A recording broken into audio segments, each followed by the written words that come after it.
So since we have no sponsor in today's video, I'm just going to give a quick shout out to my own shop, which is cosmicspectrum.art, and I have this huge sale that's ending in a couple of days, actually tomorrow, I believe, if I do post this on Friday.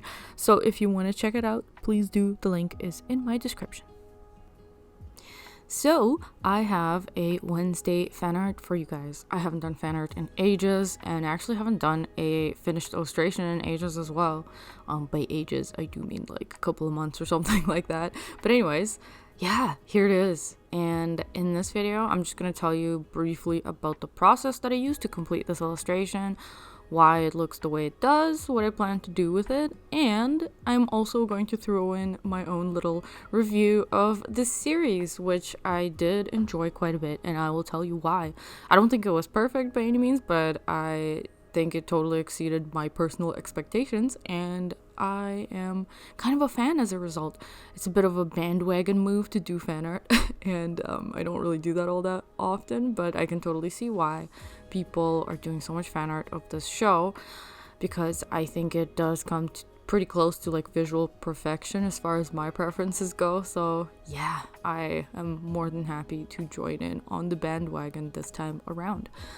So I decided to do a full illustration instead of just a quick sketchbook page, because when I was brainstorming little tiny thumbnails, which I did a couple of, I didn't really know exactly what I wanted to draw. I knew that I wanted to do both Enid and Wednesday because I just love their contrasting colors and looks. I think it's just such a visually pleasant element of the show, and they're very cute as well. So yeah, definitely want to do both of them. And when I was brainstorming this, I kind of like floated the idea of drawing some of the objects as well. And as soon as that came into my mind, I realized that what I really want to do is make sticker sheets, because I do love the stickers and sticker sheets, as you guys may have probably noticed.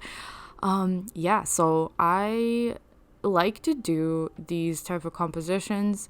Nothing particularly original by any means, but basically just like a character surrounded by their personal effects, like their objects, whatever related to them and whatnot. So that's what I decided to do for this illustration. And because I really love the contrasting two sides of the room or whatever on the set of the show, I kind of wanted to do something similar. And so here we have Wednesday and Enid on either side of the page compositionally, and I basically decided to just draw a bunch of objects related to them all around.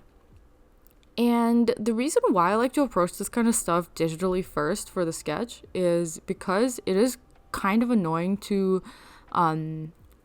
make sure that all the objects are in their right position and that they kind of fit together like a mosaic, if you know what I mean.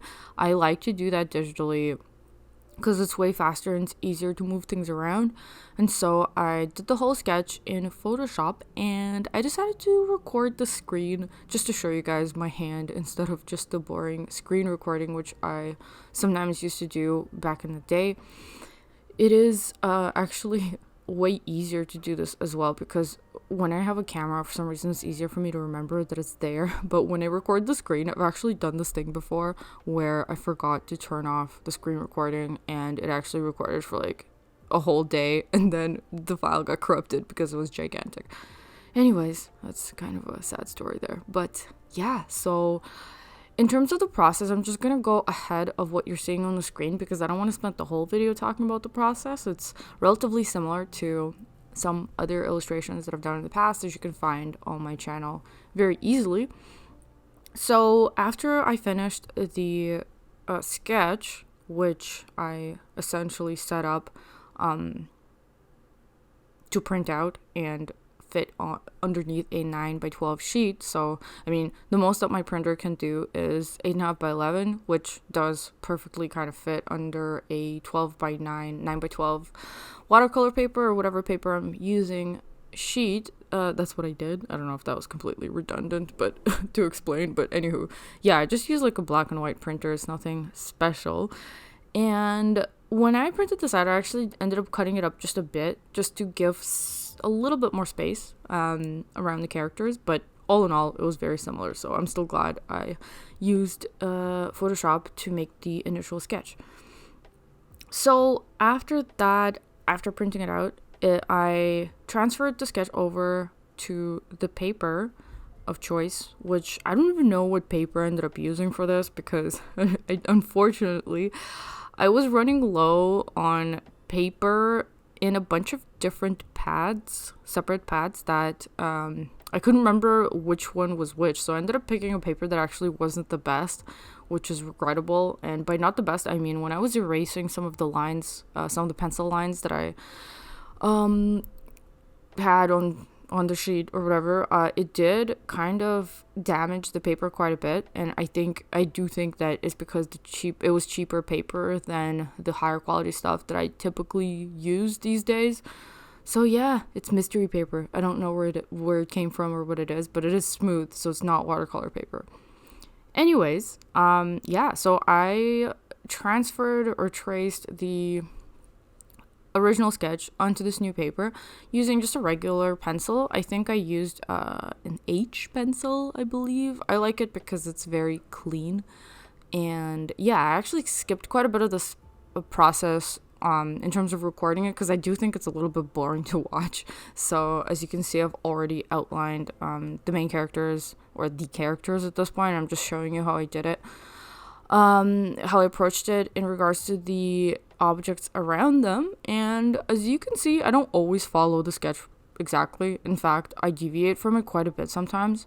So in the end, it's a good step. It might seem like a lot to do all these multiple steps, but with each step I kind of clarify the silhouettes more and more. So I do think it's good to have multiple sketches before jumping into the very final lines.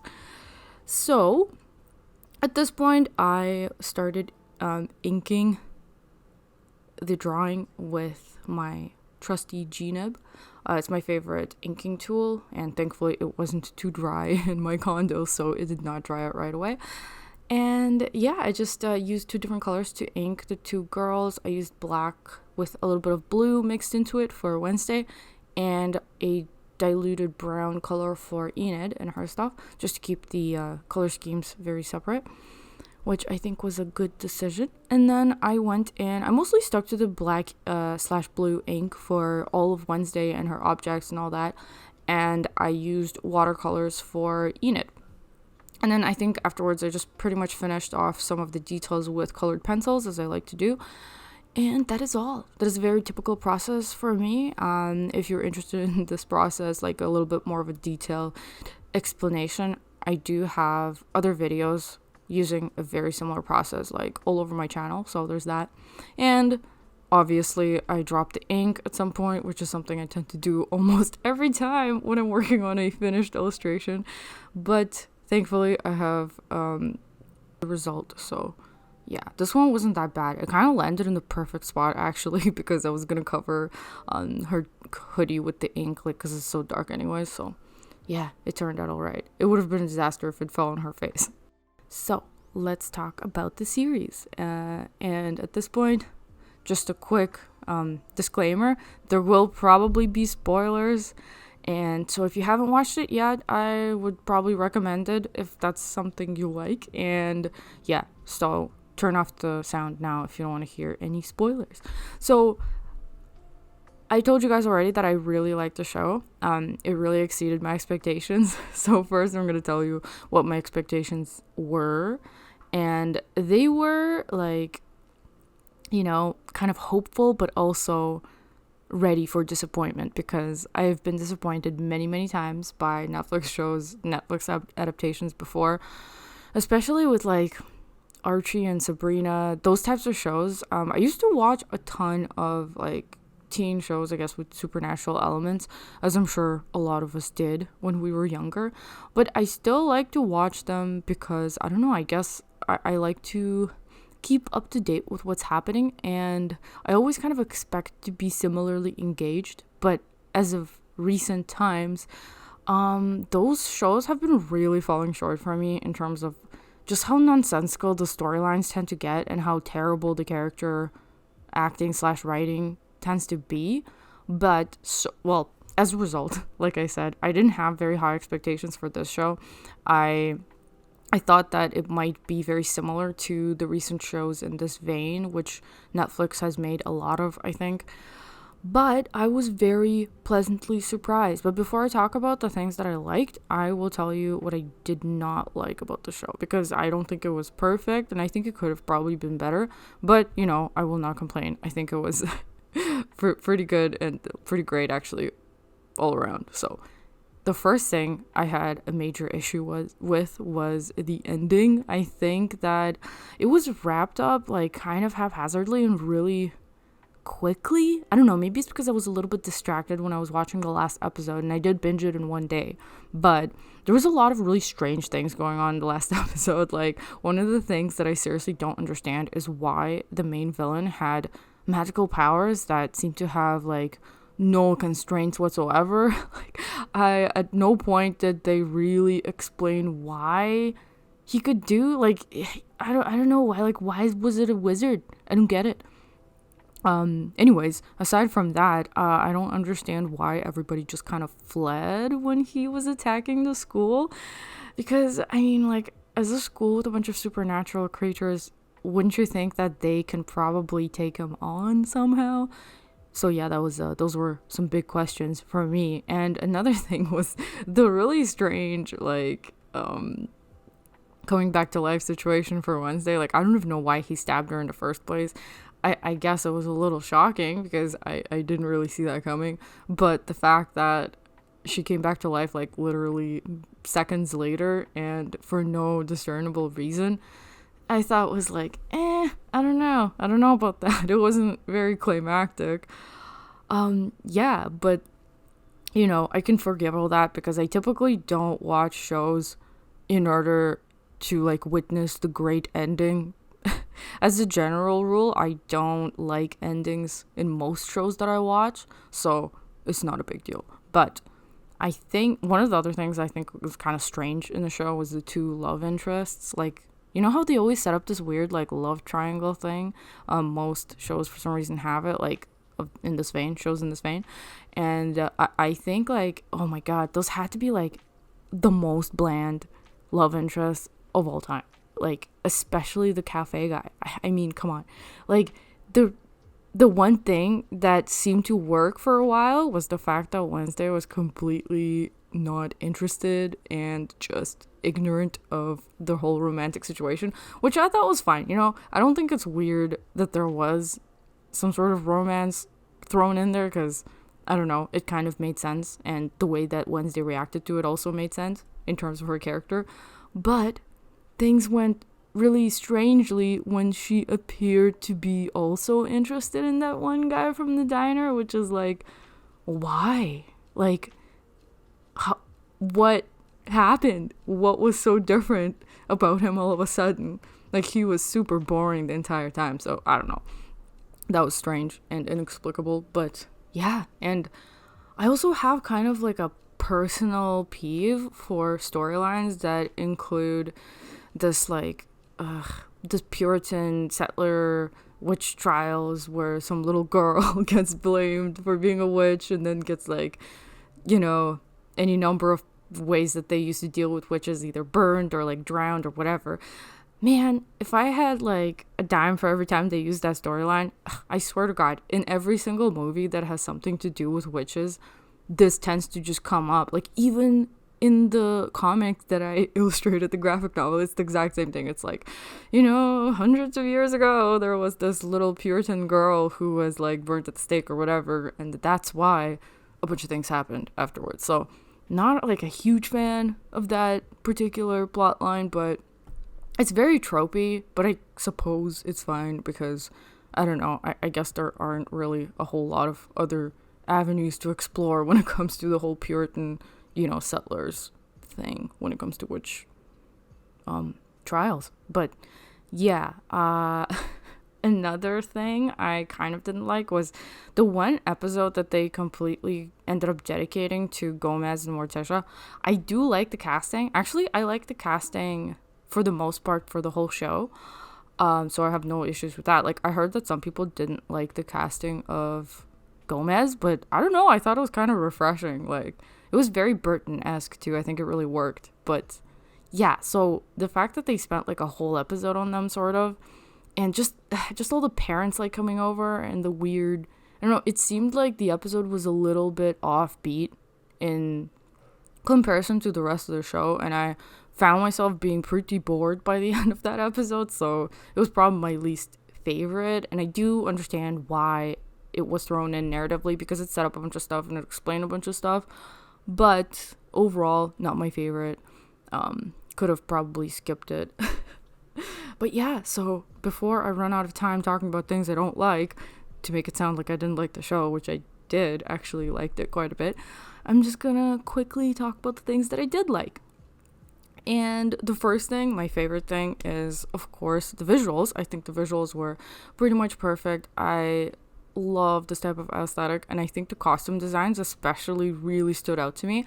They modernized them so well, and every single outfit was just perfect. I think what really solidified that for me was the dresses that they picked for all the girls, and actually some of the guys' outfits as well, for like the dance episode or whatever.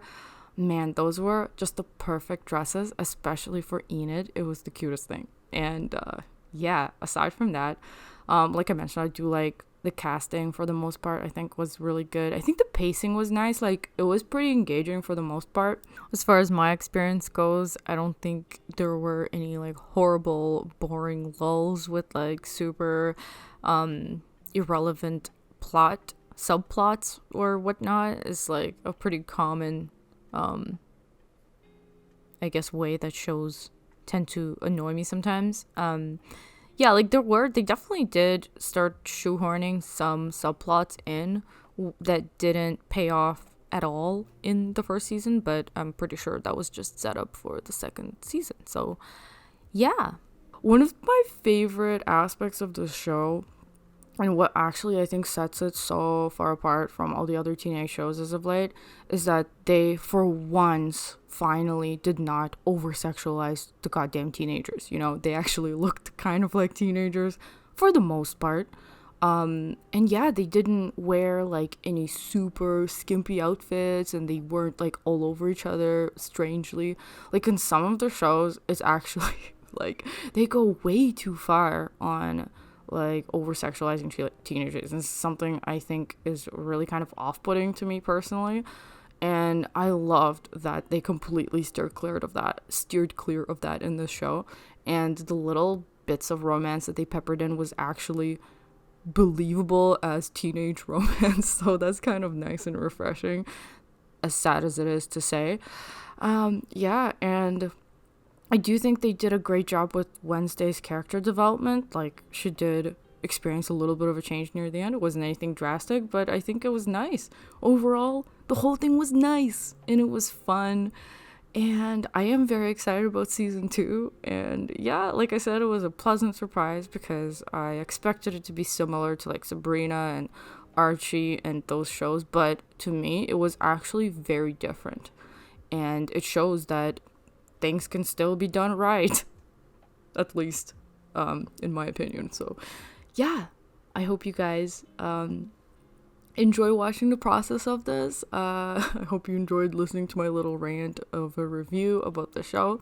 I would totally recommend it if you haven't watched it yet. I do think it kind of lives up to the hype, and I have seen some mixed reviews from people, or like mixed, I guess, reactions, but overall it does seem to be doing very well, and I do hope that it gets renewed for more seasons. And yeah, I am excited to see where they will take the story next. They definitely did set up a bunch of potential storylines for the future, featuring some of the side characters, so that's kind of exciting. And yeah, in terms of what I'm gonna do with this actual illustration, like I mentioned, I do want to make sticker sheets. I haven't exactly decided what size they're gonna be or what materials, but that's kind of something I will do shortly, and that will definitely be part of my next shop update, which will most likely be in like at least a month, so not super soon, but I'll definitely give you guys a heads up when I do open up the shop again. And speaking of my shop,